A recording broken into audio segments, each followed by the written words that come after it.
Beberapa badan organisasi dunia sudah memberikan penilaian dan analisa secara komprehensif tentang ancaman dan indikasi rawan pangan serta malnutrisi pada beberapa waktu yang lalu. Kita tahu persis berbagai masalah pangan yang kita hadapi adalah masalah global, tidak semata-mata terjadi pada negara kita sendiri, namun dihadapi oleh seluruh umat manusia di dunia.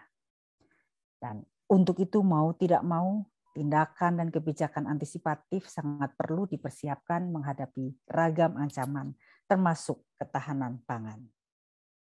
Saya kira intinya adalah untuk langkah solusi yang diambil pemerintah saat ini, yaitu dengan dua cara. Yang satu, membantu kelompok masyarakat berpendapatan rendah dengan bantuan seperti BLT dan subsidi komoditi pada beberapa targeted consumer seperti minyak goreng curah dan mungkin untuk juga yang lain. Sudah langkah yang tepat, hanya lagi-lagi bagaimana efektivitasnya dan seberapa jauh kemampuan pembiayaan untuk melakukan langkah itu.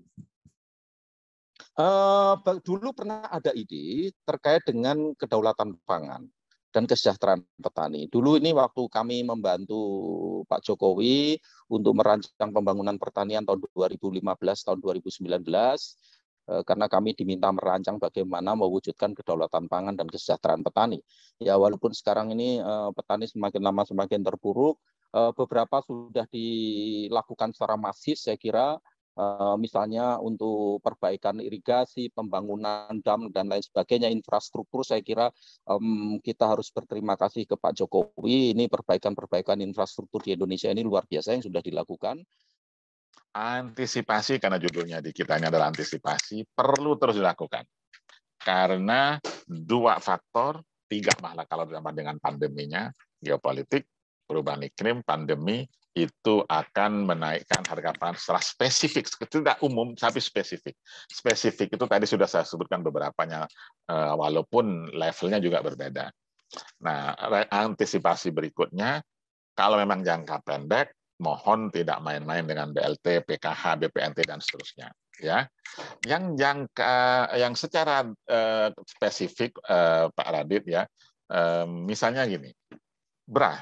Insentif bagi petani untuk meningkatkan kualitasnya supaya bisa sampai kualitas premium. Kalau bisa dapat kualitas premium, insya Allah pendapatan petani naik, kan gitu dong logikanya.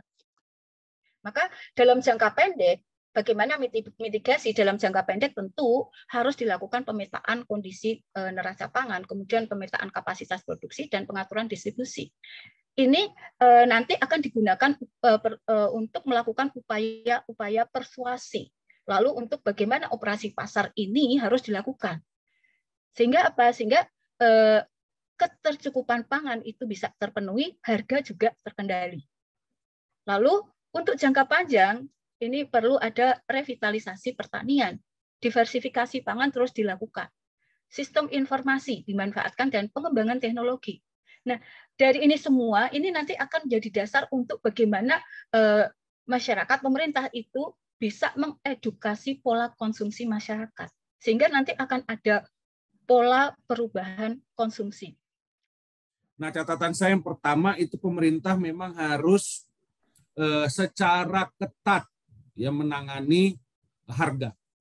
Jadi kita pernah menyaksikan sebelumnya misalnya Kementerian Perdagangan itu secara 3 tahun berturut-turut berhasil mengendalikan harga. Kenapa?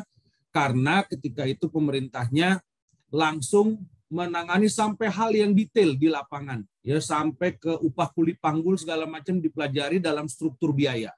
Nah, sehingga kemudian pemerintah memiliki data yang sangat lengkap dan bisa tanda kutip ya memaksa para pelaku di pasar itu untuk